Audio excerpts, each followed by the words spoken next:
Assalamualaikum warahmatullahi wabarakatuh. Selamat pagi, salam sehat sejahtera. Semoga selalu dalam lindungannya. Pagi ini saya akan menjelaskan terkait dengan proses perhitungan struktur pada mata kuliah analisa struktur. Ini adalah salah satu contoh dari soal analisa struktur statis tertentu yang akan kita hitung menggunakan ITEPS. Ya, misalkan kita punya suatu balok gelagar sederhana dengan tumpuan sendi dan roll pada titik A dan titik B dengan jarak 10 meter, menerima beban merata sebesar Q 10 kN per meter dan beban terpusat di tengah bentang sebesar 100 kN pada jarak dari A 5 meter dan pada B 5 meter. Oke, kita lanjutkan. Sebelum kita memasuki proses perhitungan, kita buka dulu untuk program ITEPS-nya. Ini adalah icon ITEPS, ya, kita klik 2 kali atau klik enter, maka akan keluar tampilan awal ITEPS.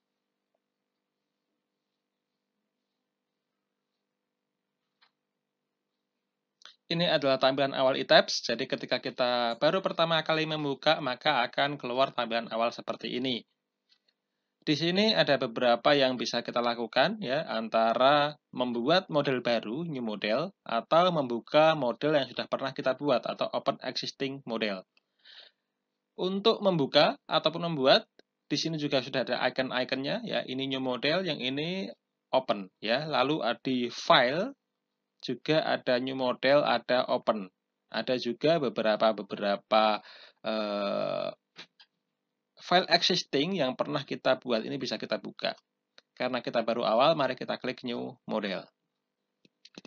Ada beberapa settingan di dalam kita memodelkan inisialisasi dari model struktur kita di dalam ITEPS, ya. Ada 3. Yang pertama adalah use save user default setting. Ini kalau misalnya kita ingin memakai default setting dari ITEPS, ya. Yang kedua adalah use setting from a model file. Itu kalau misalnya kita sudah pernah membuat suatu model, lalu kita ingin membuat settingan sesuai dengan model kita yang dulu.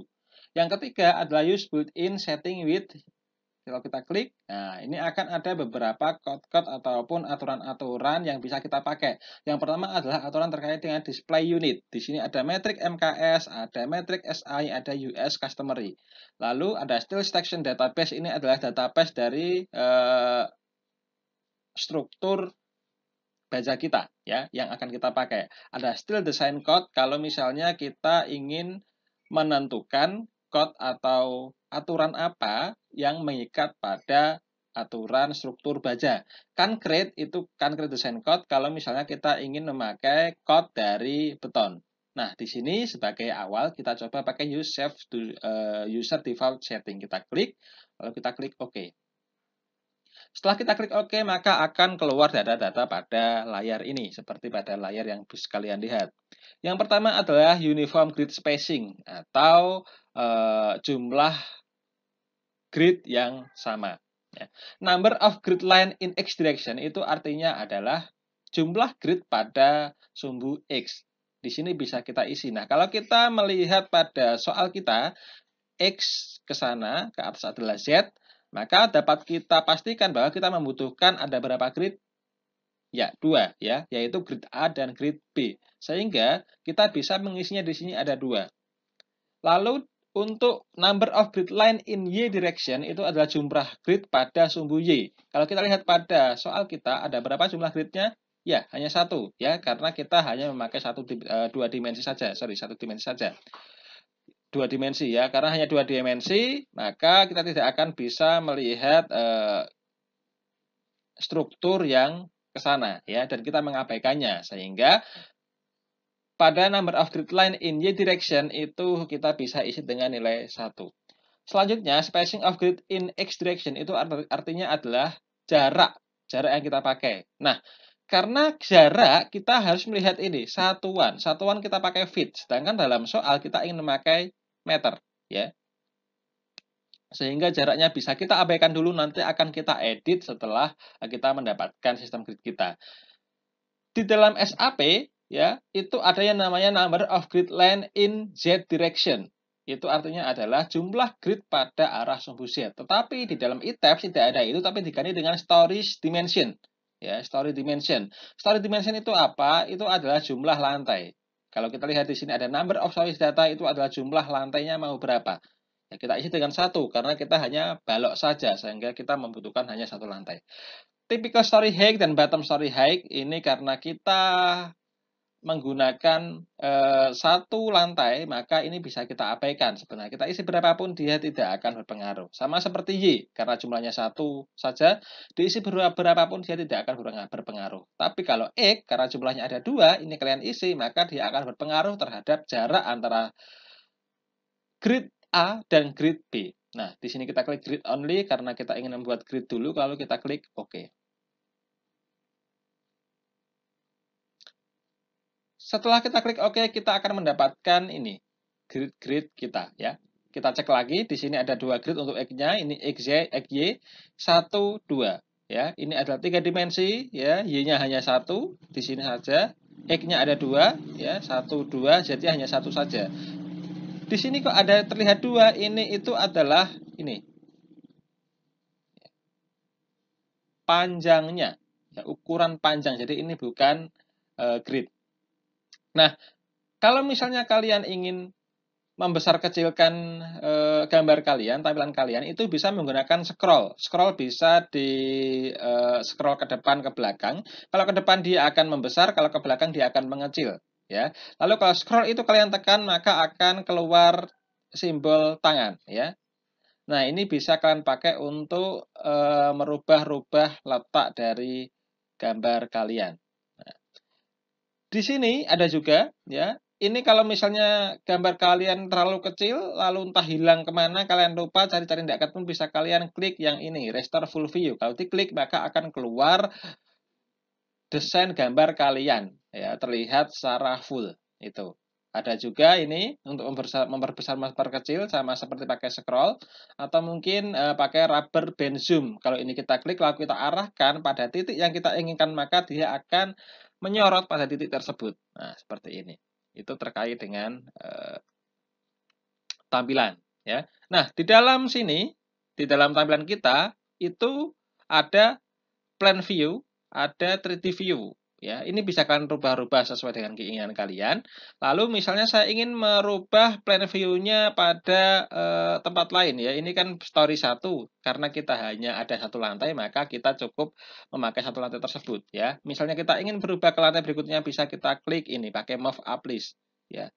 Nah, tapi karena ini hanya 1 lantai, maka dia tidak akan berubah. Gitu. Nah, di sini mohon maaf. Ya. Nah, kita juga bisa merubah lewat plan ini ya. Plan ini ada story 1 lantai ya, lantai satunya tadi di sini tertera tadi 12 feet ya. Ini adalah lantai base atau lantai dasar ya. Misalnya kita pengen lari ke base bisa ya, lari ke lantai 1 juga bisa gitu. Yang misalnya kita ingin merubah pada grid Z atau X, bisa ketik elf ya. Ini ada titik A, titik B, dan titik 1 ya. Nah, di sini mungkin nanti kita akan pakai titik 1 ya, atau grid 1 sehingga akan keluar base-nya dan keluar story-nya ya. Nah, karena kita hanya membutuhkan hanya 1 lantai saja dan jaraknya akan kita ubah dia ke meter, maka yang pertama bisa kita lakukan adalah merubah satuannya dulu. Di mana kita merubah? Di option, diklik ya, display unit, nah akan keluar ini. Ya. Nah, absolute distance itu adalah jarak yang akan kita pakai. Karena kita pakai meter, maka kita ganti dia dengan meter. Struktur area ada luasan, kita klik meter juga. Lalu ini section dimension itu adalah sectionnya, ya karena kita masih mengabaikan section, maka ini bisa kita abaikan. Lalu force atau gaya. Force gayanya kita pakai tadi adalah kilonewton. Ya, maka kita rubah di sini adalah kilonewton. Ini kilonewton. Force per length ya. Ini sama, ini kita ubah pakai meter, di sini kilonewton. Nah, ini kita rubah semuanya sama. Di sini kita bisa merubah sesuai dengan kebutuhan kita. Artinya, boleh kita rubah semua, boleh hanya sebagian saja. Nah, karena yang saya butuhkan hanya panjang dan juga FOSS, sehingga yang saya rubah hanya panjang dan FOSS-nya. Kita klik OK, maka akan kita kembali di sini ya. Nah, selanjutnya kita akan menentukan jarak-jarak grid yang akan kita pakai ya. Nah, di sini bisa kalian klik kanan, lalu Add Modify Grid. Nah, di sini akan keluar. Ada story data, ya, ada grid system. Story data, nah kita punya story 1 dan juga base, ya. Ini tidak bisa kita otak-atik, ya. Dan untuk grid system itu bisa kita otak-atik. Nah, di sini ada grid system G1 namanya. Jadi, grid kita ini itu kita sebut dengan grid G1. Bisa kita modify atau show grid system, di sini akan kita edit. Nah, tadi sebelumnya jaraknya ini adalah 12 kalau tidak salah. Sekarang jadi 7,3152. Kenapa? Karena kita sudah mengubah satuannya. Yang sebelumnya feet menjadi meter. Oke. Pada grid ini itu adalah titik ordinat yang akan kita pakai. Jadi bukan jarak dari jarak misalnya A, B, C, D, nanti dari jarak C ke D bukan, ya, atau dari jarak C ke B bukan. Tapi di mana koordinat itu? Karena kita ingin membuat jarak 10 meter, maka ini bisa kita klik 10 meter. Ya, kita klik 10, satuannya ini meter, ya. Dan di sini yang perlu kalian perhatikan adalah 10 ini itu adalah letak ordinatnya. Artinya dia berada pada titik koordinat di sini adalah ini 0, 10. Kalau ada C, kalau 13 kita klik dia 13 C-nya nanti, bukan 3, bukan 10 tambah 3, tapi langsung ke 13. Y-nya karena hanya 1, maka di sini bisa kita abaikan. Lalu kita klik OK. Oke, ya. Maka di sini akan berubah. Panjangnya akan terlihat berbeda dengan yang tadi, ya. Selanjutnya kita akan melakukan suatu ini adalah grid kita ya. Lalu yang kedua adalah sama seperti kita akan menghitung struktur ya. Yang kita lakukan yang pertama adalah memodelkan struktur kita. Struktur kita bisa kita modelkan dengan karena kita ini mengabaikan berat struktur ya, berat sendiri struktur, mengabaikan penampang struktur ya, maka kita perlu mengidealisasi dari model struktur tersebut ya, dari section maupun materialnya. Nah, kita ke define, kita ke material properties, terserah mau pakai apa. Misalnya kita add new material ya, ini bisa kita sesuaikan kita mau pakai yang mana. Misalnya kita pakai user, misalnya kita pakai other ya. Kita oke. Nah, ini adalah material kita. Kita klik misalnya adalah material latihan. Nah, yang terpenting di sini itu adalah untuk ini specific weight density. Ini kita buat 0 ya. Kenapa kita buat 0? Karena kita ingin membuat agar berat sendiri strukturnya itu tidak ada ya. Yang ini kita abaikan saja. Kalian isi 0 semua juga tidak apa-apa. Yang penting ini diisi dengan 0. Kita oke. Nah, di sini keluar material latihan kita ya. Kita oke lagi. Ini adalah tadi kita menginisialisasi terkait dengan material. Yang kedua adalah terkait dengan permodelan sectionnya atau batangnya. Pakai frame section, ini ada banyak. Kita akan memakai add new property. Ya, property ini ada banyak juga. Ya. Nah, ini ada banyak sekali. Nanti kita bisa memakai salah satu.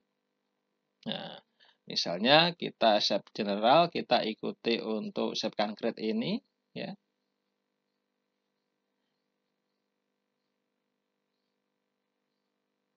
Akan keluar. Misalnya ini adalah section latihan.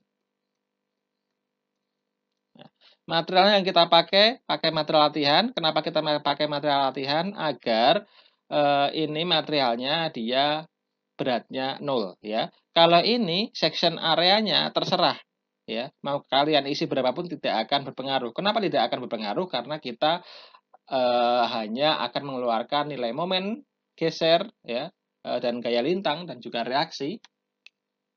Itu yang pertama. Yang kedua, yang dibutuhkan tadi sebenarnya adalah beratnya. Karena beratnya sudah kita nolkan, maka ya sudah. Ini tidak akan berpengaruh ya. Langsung kita klik saja. Oke.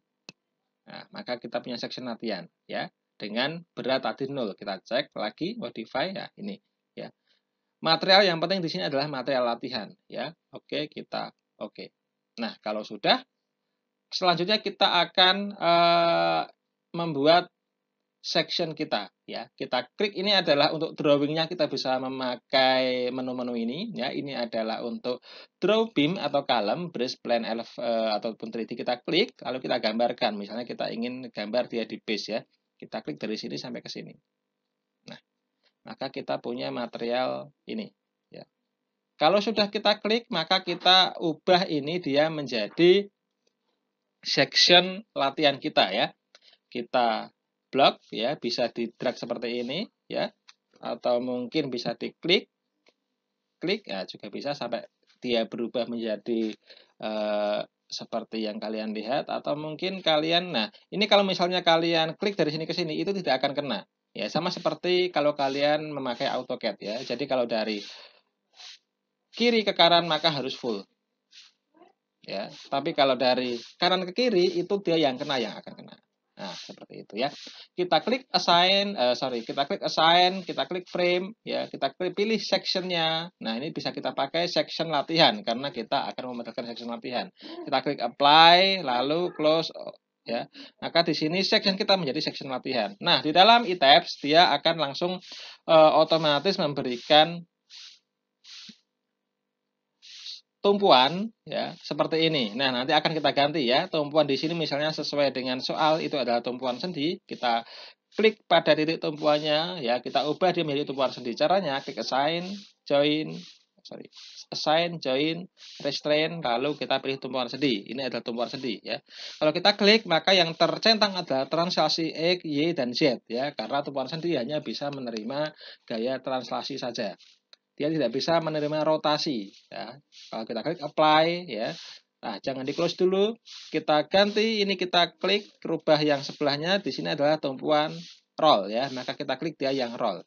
Kalau roll yang tercentang hanya translasi Z. Kenapa? Karena roll itu hanya bisa menerima gaya dari arah vertikal. Kita klik apply, dia akan berubah menjadi tumpuan roll ya. Kita close, maka ini adalah tumpuan kita.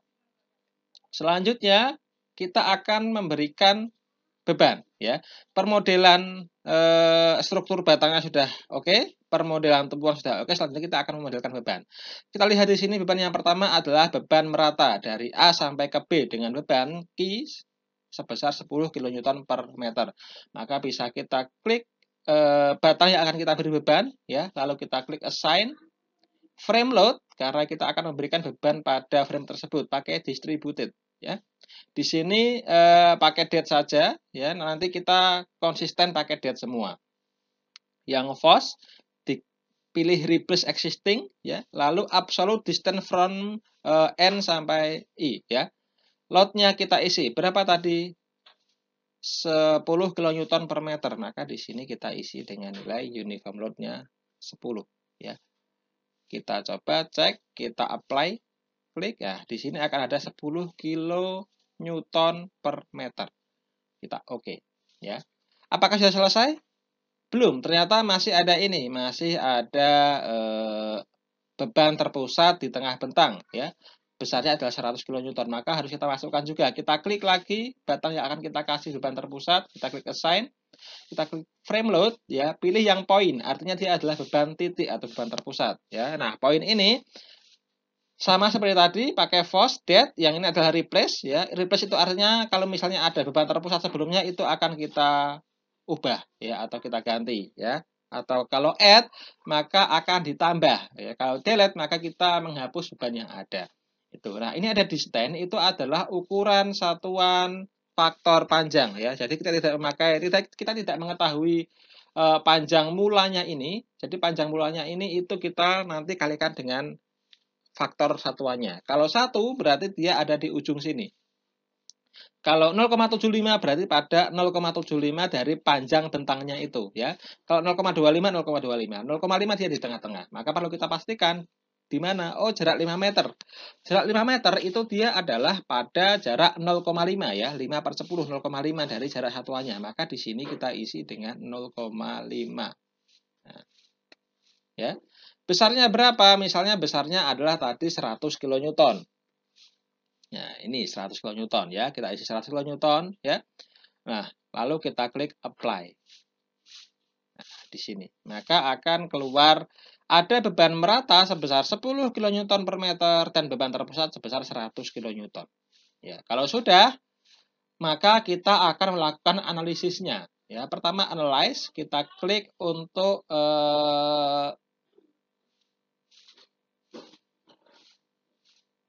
ini ya, active degrees of freedom-nya, kita klik untuk XZ plane ya, karena yang kita pakai adalah XZ plane saja ya. Maka yang kita klik ini XZ plane.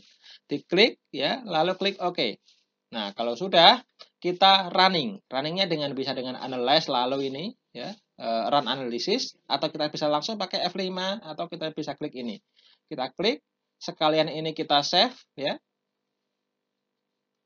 Nah, ini misalnya latihan e-tabs. Kita pilih dia latihan 1. Save. Lalu kita tunggu. Jadi setelah kita save maka otomatis sub kita dia akan merunning.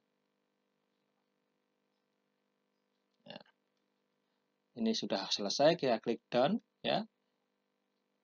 Ini pada gambar 3D dia keluar deformasi yang terjadi pada struktur kita. Ya, ini ya, deformasinya ini sebelumnya dia dari sini ke sini lalu dia turun itu. Nah, coba kita kembali kita klik untuk view 1 ini.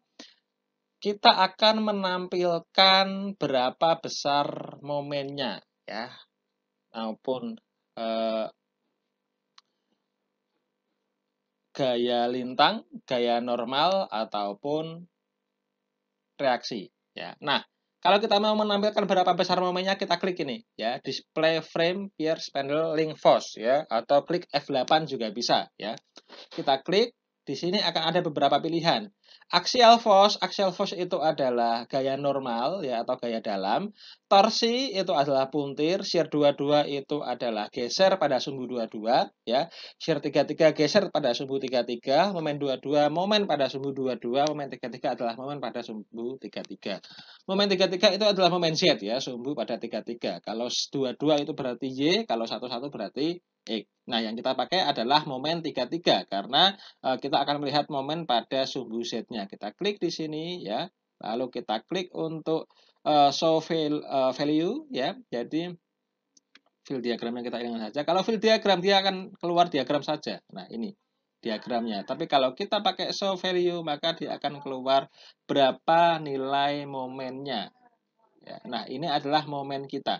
Momen maksimumnya sebesar 375 kN meter.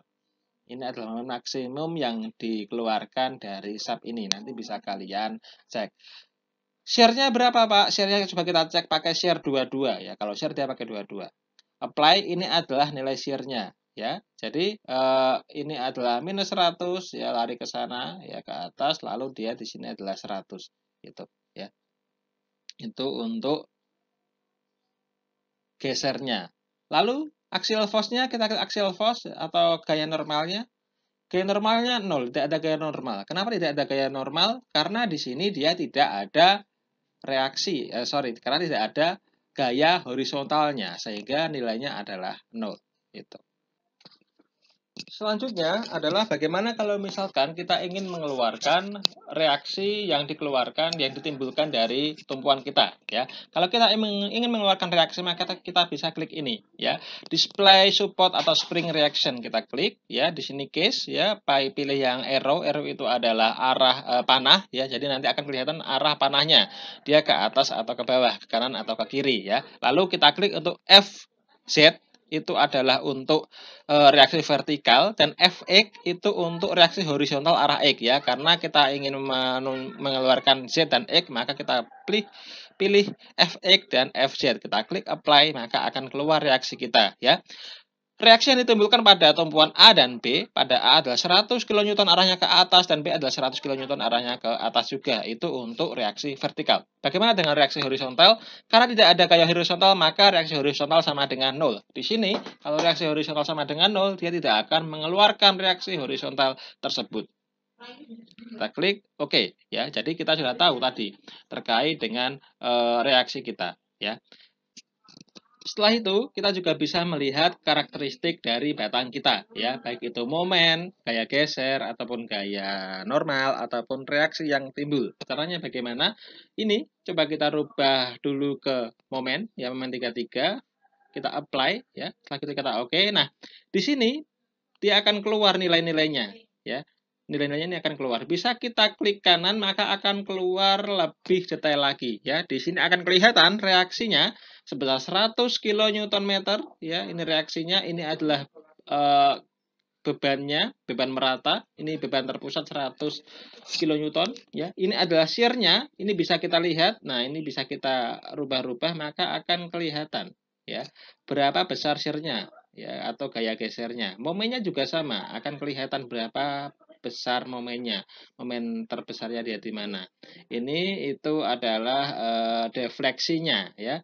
Nah, karena kita tadi mengabaikan terkait dengan materialnya dan juga sectionnya, sehingga defleksi ini belum kita pakai. Yang akan kita keluarkan adalah ini reaksi tumpuan, gaya geser, dan momen, ya. Untuk gaya normal, gaya dalamnya ini juga karena gaya dalamnya nol maka dia tidak akan kelihatan. Itu.